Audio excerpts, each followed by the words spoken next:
Bienvenue dans ma vie de DRH, le podcast dédié au partage d'expériences RH. Je suis Pauline Danguy, dirigeante inspirée chez Go for Human. Bonjour à tous et bienvenue dans ma vie de DRH. Eh bien, aujourd'hui, j'ai le plaisir d'accueillir une nouvelle personne merveilleuse au micro qui est Katia Georget, qui est RRH chez STS Aerospace. Je n'en dis pas plus, je laisse directement le micro à Katia. Bienvenue Katia, je te laisse te présenter. Bonjour à tous et bonjour Pauline, merci de m'accueillir aujourd'hui sur ce podcast. Je suis donc Katia Georget, je suis RRH depuis presque 6 ans maintenant. J'ai commencé en tant qu'RRH avec vraiment la valorisation de ce titre chez Céleste, donc c'est un opérateur de télécommunications tel que Bouygues, SFR ou Orange, dédié aux collectivités territoriales et aux professionnels. À la suite de ça, j'ai voulu explorer d'autres horizons. J'étais également RRH chez Leclerc, donc les magasins Leclerc tels que vous pouvez les connaître. Et puis, je suis revenue dans mon secteur un tout petit peu, donc dans le groupe Altis, dans le secteur des télécommunications pour le client SFR. Heu une fois n'est pas coutume, changement à nouveau de secteur d'activité. Maintenant, je suis chez STS Aerospace, donc dédié à l'aéronautique et au spatial également. Donc nous sommes 3 dans le monde à faire les produits que nous proposons. Donc si vos avions volent, c'est grâce à nous. Si vos fusées décollent et notamment, je voulais, également parler du projet Ariane 6 donc voilà, donc nous sommes dans Ariane 6 qui a enfin décollé après le petit couac, de juillet 2024 et voilà, aujourd'hui, je m'occupe de cette société qui appartient au groupe Smiths, qui est un groupe, coté à la Bourse de Londres et nous avons plusieurs usines dans le monde, notamment aux États-Unis, en Inde, et en France. Beau parcours déjà, mais alors là, du coup, dans tout ce que tu as vécu, toutes les entreprises que tu as vues, aujourd'hui, tu as décidé de vraiment te concentrer sur une entreprise en particulier, qu'on va pas forcément nommer là. Mais en fait, derrière cache le sujet de la fusion-acquisition et aujourd'hui, tu aimerais nous parler de, l'humain qui est au cœur de ce deal, avec pas mal de challenges qui sont cachés derrière.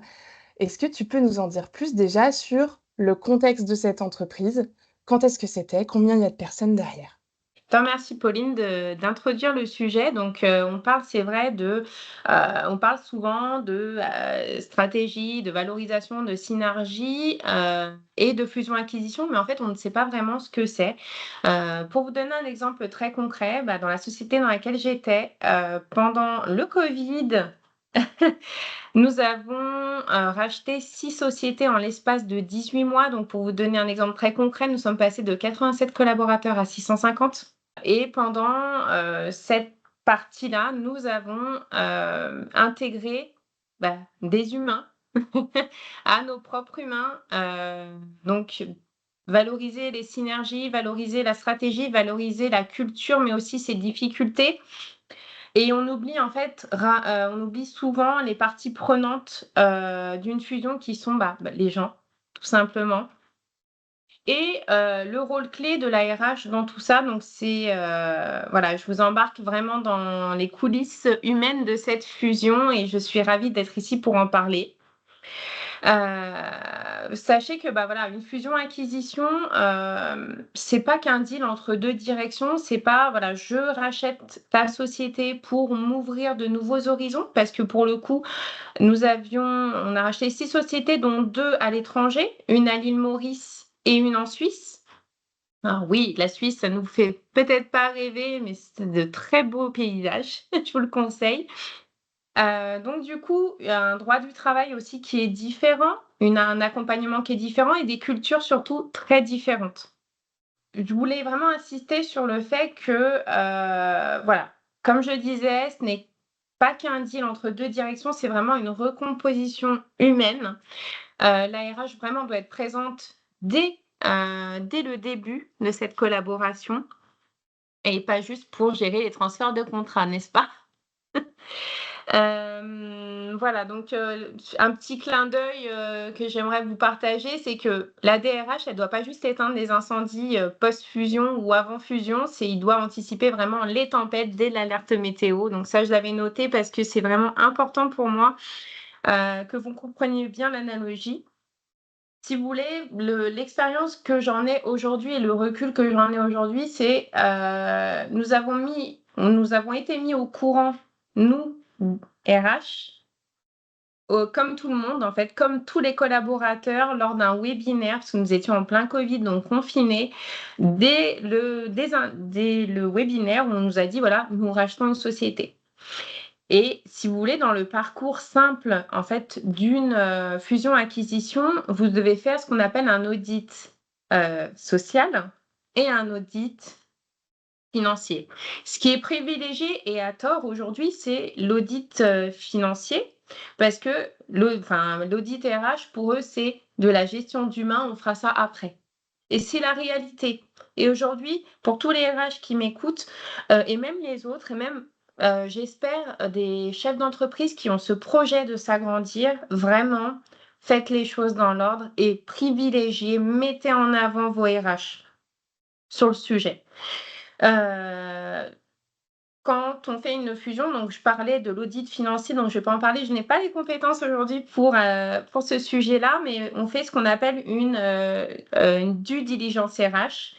Le due diligence RH, c'est, pour vulgariser, le contrôle technique de la société. Vraiment que l'on veut, intégrer, donc avant d'acheter une boîte, on regarde ses comptes. OK, pas de souci.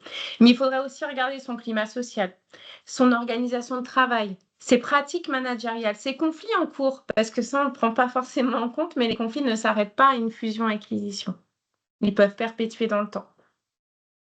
Sa pyramide des âges, ses talents clés, les postes en doublon également. Parce que quand vous intégrez, bah, vous avez des personnes, vous avez 2 RRH, vous avez 2 comptables, 2 DAF. Donc à un moment, il y a ça aussi, il y a cette réalité. C'est-à-dire qu'on doit réorganiser toute la société afin qu'on n'ait pas de surcoût, parce qu'à ce moment-là, l'humain n'est plus traité comme un humain et vraiment, je vous le dis, c'est la réalité. Vous êtes traité comme un coût, vous êtes traité comme un ETP. Équivalent temps plein pour vulgariser. Heu, L'objectif vraiment aujourd'hui, si j'avais un conseil, et plusieurs conseils à donner, c'est vraiment de limiter les mauvaises surprises. Préparer l'intégration future, s'intégrer dès le début en fait, pas pendant, pas après. On fusionne pas vraiment, 2 entreprises comme 2 Lego. Vous voyez? Ça rentre pas en compte, vraiment. Enfin ça ne matche pas. Les cultures sont parfois très opposées, les salaires sont très différents. Vous allez avoir des gens aussi qui vont, vouloir partir délibérément parce qu'ils ne se reconnaissent plus. Ils ont plus cette identité, ils perdent leur identité, leurs valeurs, leur ADN et ça, vraiment, c'est un impact qui est très important. La gouvernance aussi qui est trop éloignée de ce que la personne a connu. Enfin, ça va coincer à un moment ou un autre et ça, je peux vous le dire, c'est inévitable. Inévitable si vous faites pas ce qu'on appelle, l'audit RH dès le début.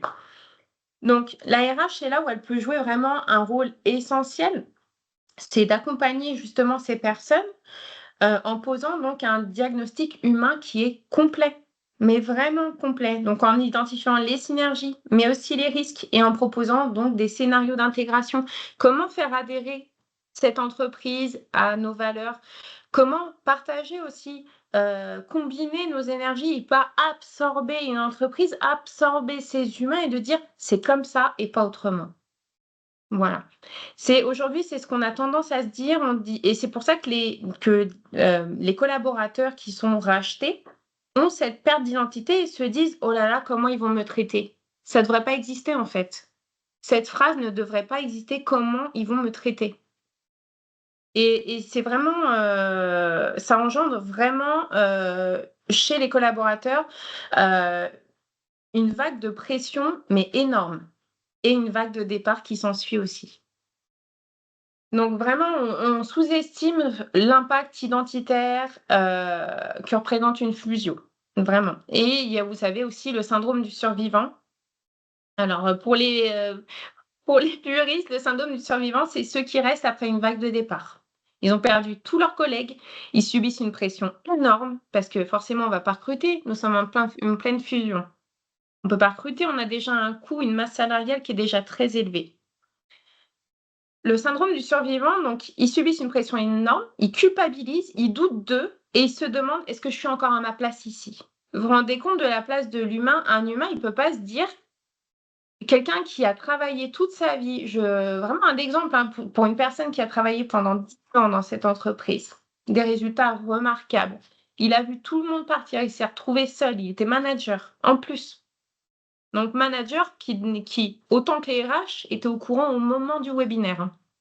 Pour recentrer le sujet, hem, il s'est retrouvé là à se dire: «Qu'est-ce que je fais maintenant? Je suis toute seule, je dois gérer mon service».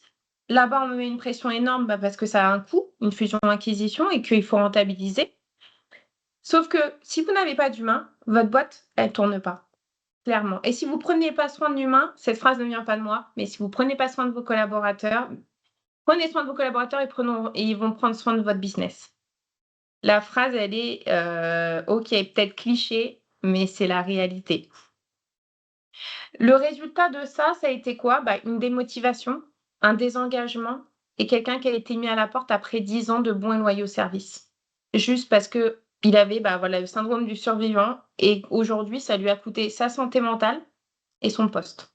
Je pense il faut aussi recentrer le sujet sur, cette santé mentale et et vraiment, à tous les auditeurs, prenez en compte parce que c'est aussi important que la santé physique, la santé mentale, que ce soit pour les collaborateurs et encore, je mets pas encore les RH dedans, mais sachez que notre état d'esprit à ce moment-là était terrible. Entre gérer la crise sanitaire, où on a dû prendre des mesures, réapprendre à travailler avec des lois qui changeaient tous les mardis,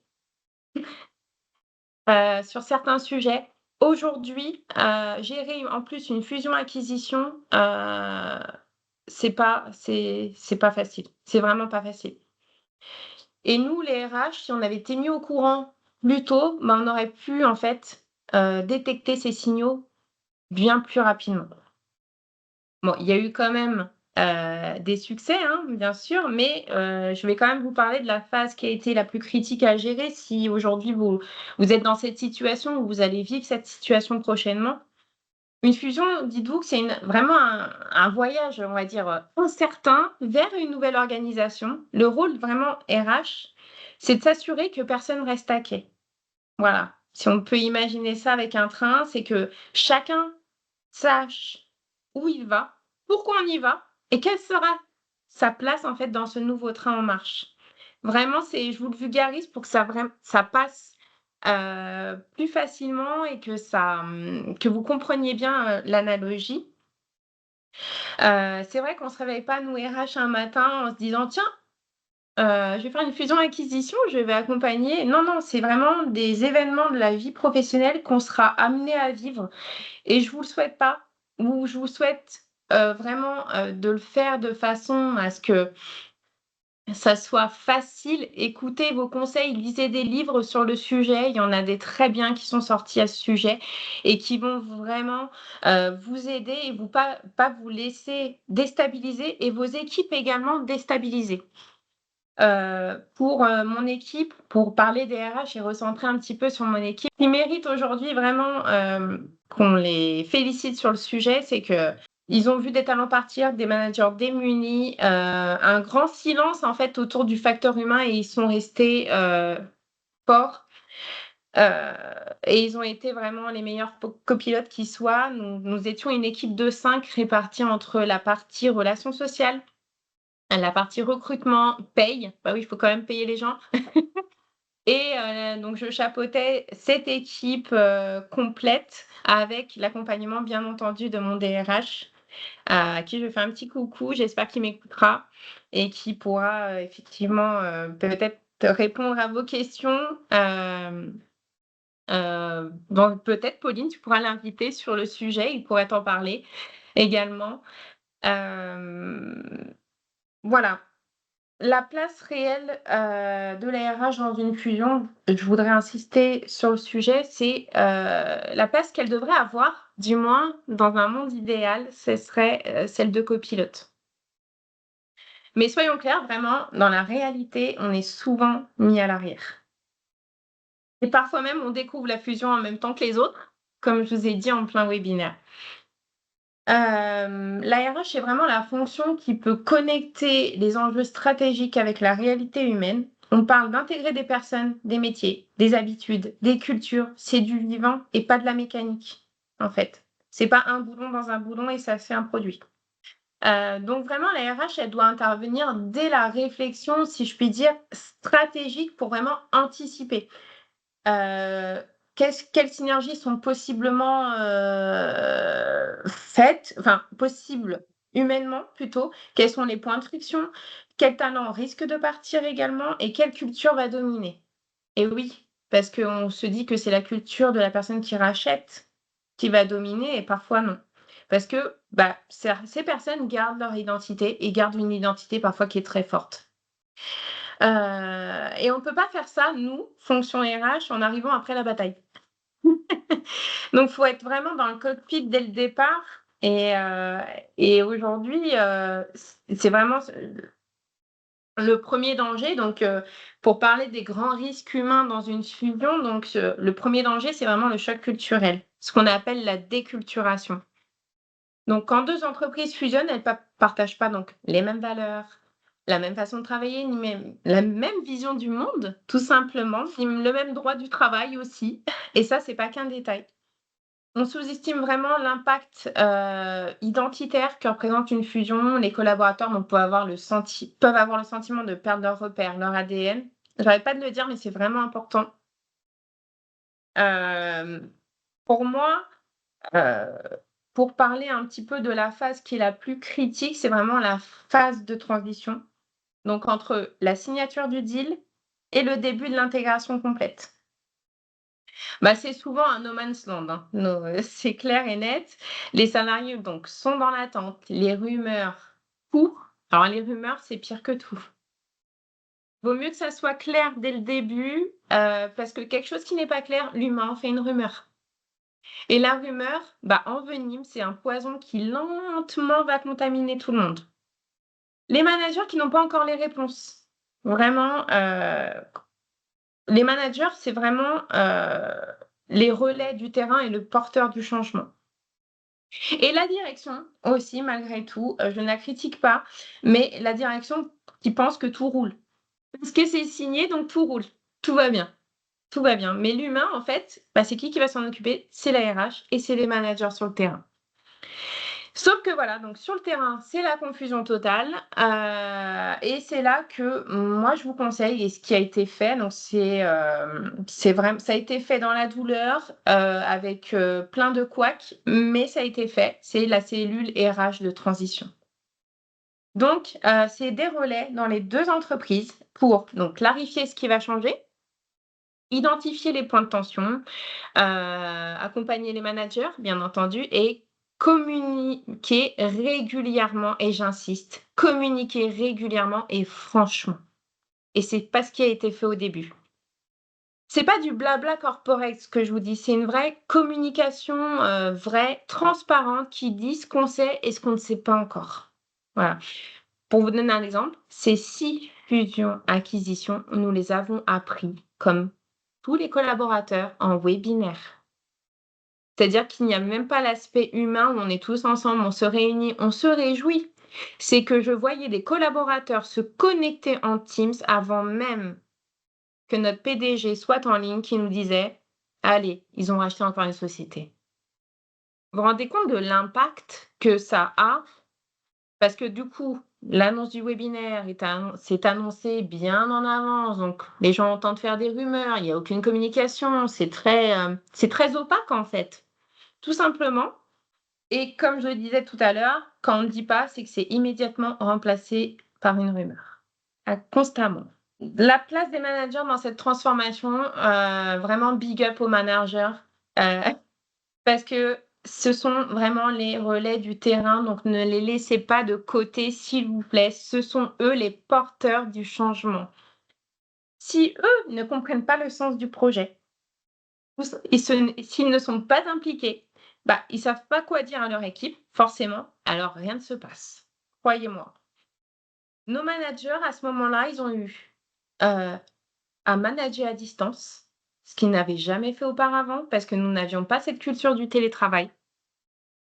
Ils ont dû apprendre à manager à distance, manager avec des cultures différentes parce qu'on ne travaille pas de la même façon à Paris qu'à l'île Maurice, que dans le sud de la France et sans critique bien sûr et en Suisse, et ils ont dû également, gérer des fusions-acquisitions et intégrer des nouveaux collaborateurs en doublon dans leur service.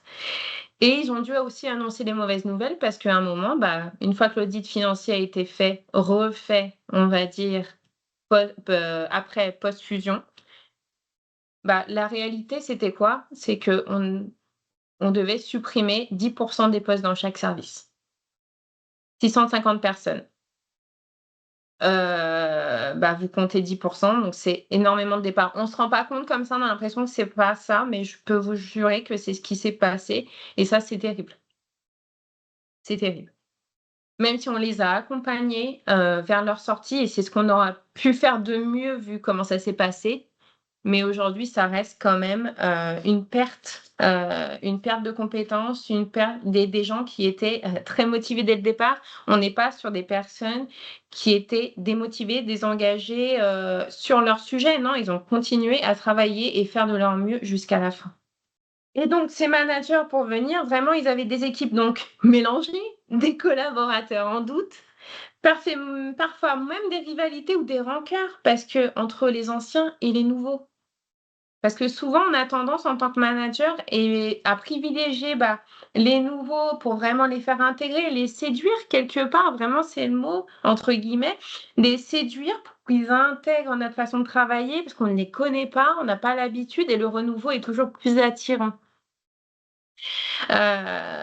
Sauf que, bah, il fallait qu'on arme nos managers face à ça, donc on les a formés à la communication, on les a rassurés eux-mêmes aussi déjà. C'est déjà bien et on les a impliqués vraiment dans les décisions terrain et un manager mal préparé, ça devient un facteur de blocage, croyez-moi. Un manager par contre soutenu, ça devient un levier de transformation. Les signaux d'alerte, je voulais aussi, Pauline, te parler des signaux d'alerte et à vous aussi, les auditeurs.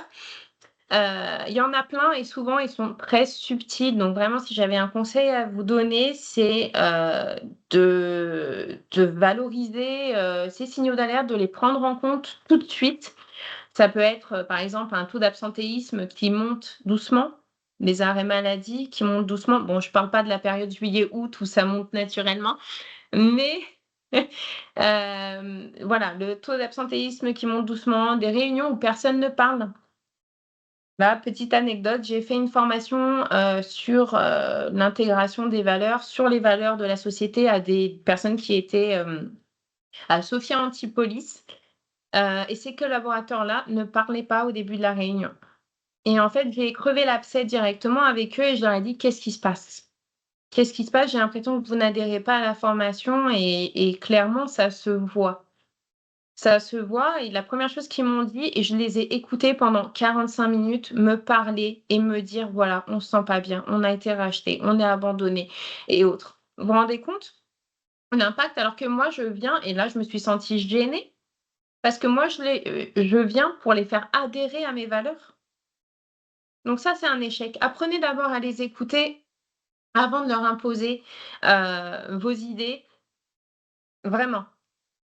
Et c'est des collaborateurs qui me disaient: «Bah, écoute, on attend les décisions». Voilà. Donc un collaborateur qui vient et qui est là, qui travaille, fait son travail, qui n'y croit plus, et qui attend les décisions, c'est un collaborateur désengagé et c'est la production qui sera en berne, hein. C'est simple, hein, il y a forcément un impact. Donc le plus fort indicateur selon moi, c'est, la perte de sens, vraiment. Les conflits de couloir, tout ce qui est résistance passive, le mec qui n'a pas le bon ton ou autre, c'est rien. Mais le plus fort indicateur, c'est la perte de sens et croyez-moi, ça se voit la perte de sens. Quand les gens, ils comprennent plus pourquoi ils viennent travailler, qui n'adhèrent plus vraiment à ce projet collectif, bah, la machine, elle est en train de caler, tout simplement. Et c'est pour ça et c'est là que la RH et que nos chers managers également doivent redevenir un capteur humain. Donc observer, écouter, poser les bonnes questions et faire remonter et surtout insister.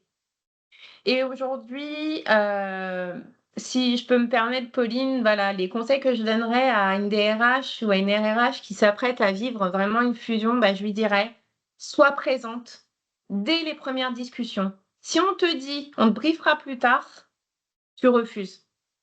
Et vraiment insiste là-dessus. Je te jure que ça aura un impact et je peux te promettre que ça aura un impact. Ça a un impact. Donc tu refuses directement. Tu réalises un audit RH et culturel aussi sérieux que l'audit financier. Et tu t'entoures de relais, de référents, de managers ambassadeurs. Ça, c'est très important. Et surtout, Heu, c'est une cellule RH de transition pour que ça se passe très bien et qu'il y ait de la communication. On ose aussi poser en CODIR, en COMEX et je sais que des fois les RH ont du mal à prendre leur place sur les CODIR et les COMEX, mais vous êtes plus importants que vous le croyez, vraiment. Donc on pose les questions qui fâchent et si ça ne passe pas et si les gens n'adhèrent pas, ça, ce sont les questions qui fâchent et il faut les poser, que ce soit en CODIR, en COMEX et c'est une RRH qui vous le dit. Parce que je l'ai vécu et je le vois et vraiment, vous DRH, vous avez vraiment, vraiment un métier difficile. Mais surtout et c'est le principal pour moi, on reste humain, on reste visible, on reste incarné parce que dans le flou, bah, les gens cherchent un repère et ce repère, c'est vous. Et voilà, donc il y a une phrase vraiment pour conclure qui me tient vraiment à cœur, avant tes questions, Pauline, on ne fusionne pas des structures, on fusionne des histoires, des trajectoires, des fiertés. Le rôle de la RH, c'est d'honorer ces histoires et d'en créer une nouvelle ensemble. Merci Katia pour tout ce que tu viens de partager. J'ai littéralement bu tes paroles et j'ai même pas eu besoin de poser de questions tellement c'était structuré tout ce que tu as partagé. Tu as donné beaucoup d'outils concrets, beaucoup d'exemples, donc merci beaucoup. Moi, j'ai une question simplement sur la partie culture d'entreprise. Tu as beaucoup parlé d'ADN, de valeurs, ce sens en fait aussi qui joue derrière. Comment, enfin, quels conseils et quels outils tu proposerais aux RH qui nous écoutent pour justement essayer d'aller créer cette unification, ce lien commun qui au démarrage n'existe pas. Si je peux donner un conseil, il y a un outil là-dessus, ce sont des groupes de travail. Nous avons des valeurs, mais ces valeurs, les valeurs de la société qui les portent, les valeurs de la société qui achète qui absorbe l'autre société, euh, bah, c'est pas figé en fait. Il faut des workflows, vraiment des groupes de travail pour travailler là-dessus. Nos valeurs, nos sens, notre façon de travailler, c'est mouvant en fait. Il faut que ça soit mouvant. Il faut qu'on puisse s'adapter et c'est ça qui est beau, c'est qu'on met à contribution les 2. Il y a vraiment un groupe de travail entre les 2 sociétés, entre ces humains qui fonctionnent ensemble. On dit: «On crée nos propres valeurs, on crée notre propre sens, on crée notre façon de travailler». Vraiment, le groupe de travail, c'est ce qu'il y a de plus important pour moi.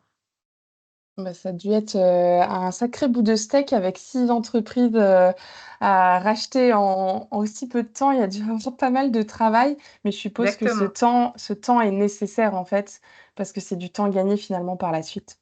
Au-delà de ça, tu as beaucoup parlé donc des outils, on va pas revenir dessus parce que je pense que tu en as déjà donné beaucoup.